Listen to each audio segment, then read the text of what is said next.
Well, hi there. You were watching the Election Premier League here on Times Now with me, Meghna Dekha. Lots lined up for you in this bulletin, but of course, with the phase one of voting currently underway, which has just concluded, Prime Minister Narendra Modi has shifted his focus to the next few phases. In fact, Prime Minister Modi was today holding rallies in Uttar Pradesh's Amroha, in Damoh of Madhya Pradesh, and Wardha in Maharashtra. However, one common thread is a scathing attack on the Sanatan baiters. To be precise, Rahul Gandhi. In fact, in a triple-barreled attack, Prime Minister Modi hit out at Rahul Gandhi after the Wayanad MP had mocked the Prime Minister's visit to Dwarka, where he dived into the Arabian Sea off the coast of Gujarat to perform a puja.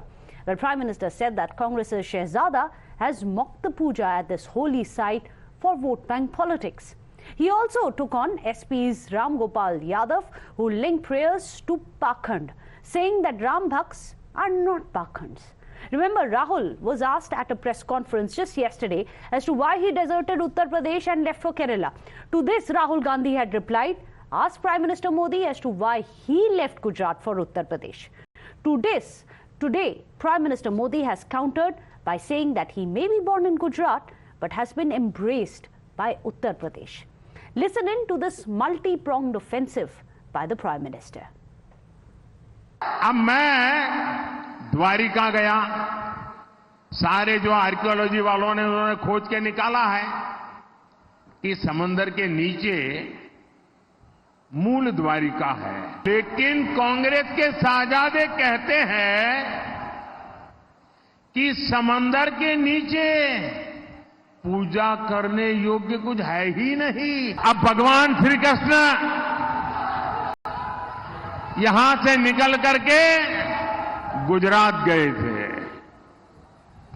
और मजा देखिए, मैं गुजरात में पैदा हुआ और उत्तर प्रदेश के चरणों में आके बैठ गया। तो ये सपा कांग्रेस दोनों पार्टियों ने प्राण प्रतिष्ठा का निमंत्रण ठुकरा दिया। जो राम की भक्ति करते हैं, समाजवादी पार्टी के लोग वोट बैंक की खातिर पब्लिकली कहते हैं कि ये सब तो पाखंडी है।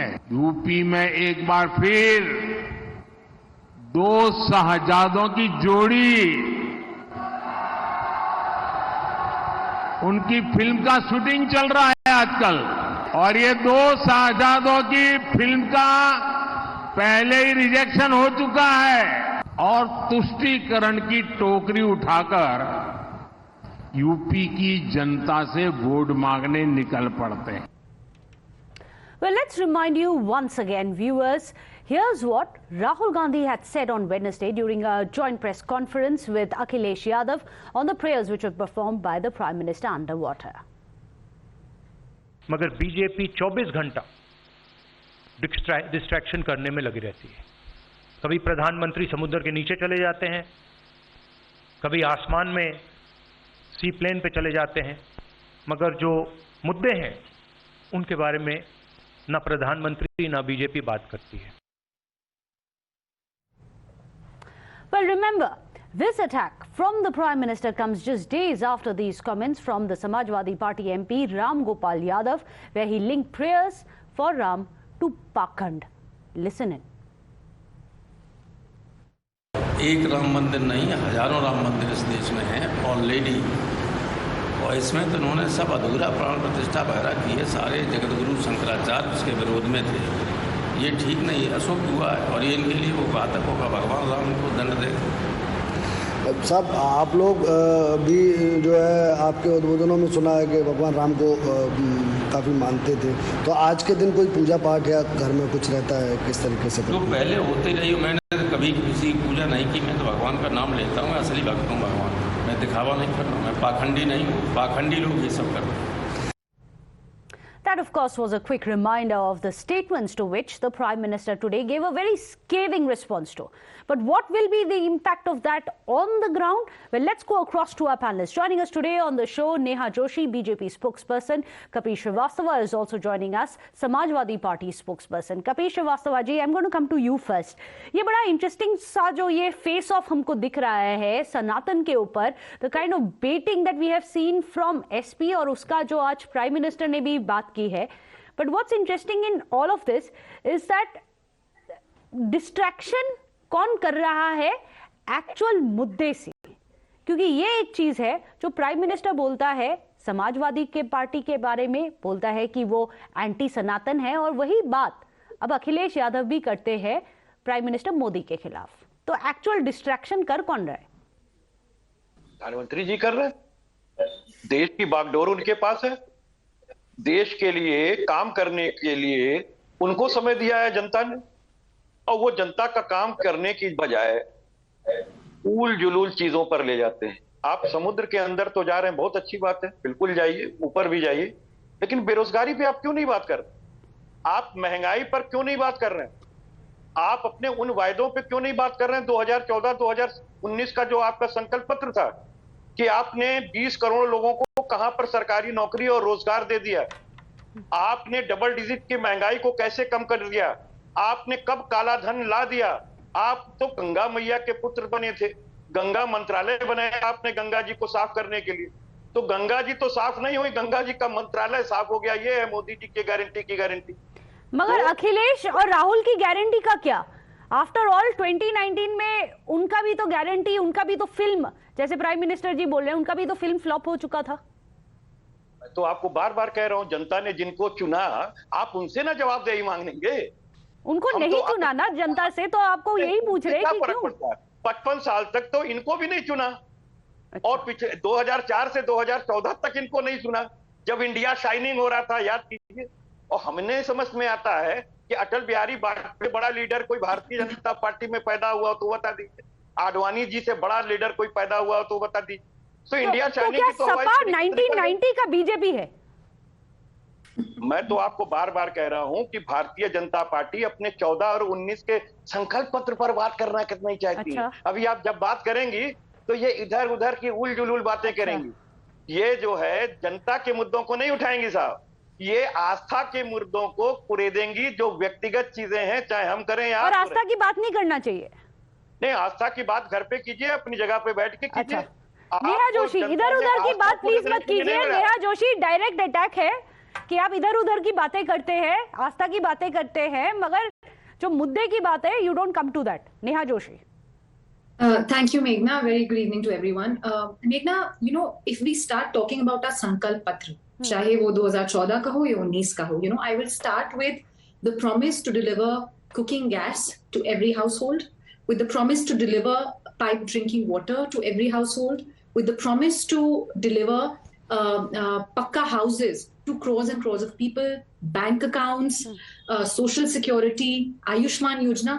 There are tons of things that I can count. However, you know, I was listening to my colleague from the Samajwadi Party. The point is that, Meghna, because the opposition, whatever this alliance is called, you know, the fact that they can't come up with anything to attack our party on the promises or the sankalp that we had in our Sankalp Patra, they choose to push back and attack Sanatan Dharma, and they expect us to take that line down. That is not going to happen. This is India of 2024. If you attack our Dharma, we will push back. But Neha, isn't it true that every time the BJP has raked up the issue of the Ram Mandir, be it 1991, at the time with barely a few seats in the Lok Sabha, every time they've raked up the issue of Ram Mandir, it has politically benefited them. Is that the reason why it's always the center stage of your campaign? No matter what you guys say in your manifesto, when it comes to campaigning, it is very focused on Sanatan and Ram Mandir, isn't it? That's true. Meghna, I ask you this question, and you know, I ask my fellow panelists this question: that who is bringing this issue up? Did we ask Stalin to attack Sanatan Dharma and call it a disease? Are we asking Rahul Gandhi and Akhilesh Yadav and Ram Gopal Yadav, who just heard, to say कि अपने घर में बैठकर अपने धर्म की practice कीजिए? Did we say that? Did we reject the invitation to attend the Pran Pratishtha? But the Ram Mandir issue is something that the BJP has raised time and again, isn't it? At least I think you'll concede to that. Srivastava ji, आप बोलिए। ये बोल रहे हैं कि अगर India partners इतने ही secular है, वो क्यों सनातन की बातें करते रहते हैं? Is being secular equivalent to maligning Hindus और berating Hindu faiths and Hindu आस्था? सबसे पहली चीज ये है कि विपक्ष जितने भी हमले कर रहा है वो इनके यहाँ बेरोजगारी को लेके कर रहा है, और बेरोजगारी सनातन में भी उतनी है जितना इस्लाम में है, जितना क्रिश्चियनिटी में है, जितना कि हमारे सिख भाइयों में। महंगाई भी उनको चोट मार रही है। वो तब क्या महंगाई की चोट सनातनियों पे नहीं पड़ रही है? अरे भैया, रामगोपाल यादव अभी कहा। मगर Shrivastava ji, let me make a very specific question पूछती हूँ। आज भी समाजवादी के पार्टी के लीडर्स जो है आके बोल रहे हैं कि नवरात्रे का व्रत अखिलेश यादव ने रखा है, but then he is the same Akhilesh Yadav who decided not to go for the प्राण प्रतिष्ठा। फिर ये डुप्लिसिटी क्यों? बोल दीजिए, you have no faith or you are so secular that you want to stay away from it। मैं बार बार आपको कह रहा हूं, कपिल श्रीवास्तव खुद एक सनातनी और पुरातनी है। मैं अपने घर में कैसे पूजा करता हूं ये मुझे आपको बताने की आवश्यकता नहीं। मैं दूसरी चीज कह रहा हूं, ये सनातन भक्त बने हुए जो संजय निषाद हैं, वो भगवान श्री राम को मां की गाली देते हैं, उनके पितृत्व पे सवाल खड़ा करते हैं और उनको ये मंत्री बनाते हैं कैबिनेट का। इनके अपने डिप्टी मुख्यमंत्री डी.के. शर्मा साहब, वो माता सीता को टेस्ट ट्यूब बेबी कहती हैं और उनको ये डिप्टी मुख्यमंत्री बनाते हैं। ये सनातन के पक्ष में। प्रधानमंत्री जी भगवान श्री राम के आदर्शों पर नहीं चलते हैं। भगवान श्री राम ने लंका का दाह कर दिया, रावण का वध कर दिया, और एक साहब ने वैसे अभी आम आदमी पार्टी को तो लगता है कि अरविंद केजरीवाल है जो राम राज्य लाएंगे, उनका तो वेबसाइट भी ऐसे खुल गया है। But Neha Joshi he's made a serious allegation. He says that the BJP is selectively playing the Hindutva card. सुन लेते Neha Joshi, he is essentially alleging that BJP is selectively playing the Hindu card when it benefits them, especially ahead of the elections.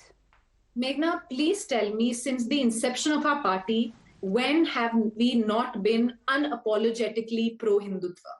We are a party that is inherently secular. However, this is a party of Sanatani people, and we wear our religion, our faith proudly on our sleeves, and there is absolutely nothing wrong in that. If you call our faith a disease, this alliance that has come together, if they choose to denigrate our faith, if they choose to insult us and our idols, there is going to be pushback. We cannot be expected to take that line down. This is the India of today refuses to use towards our gods, towards our faith, and it is going to question that why is it that when a once-in-a-lifetime moment came upon this country, 500 years we waited for that, and Akhilesh Yadav and Rahul Gandhi... Well, this is an interesting one, because we've always seen the Hindutva card, and the difference which is also being made, the personal Hindu card.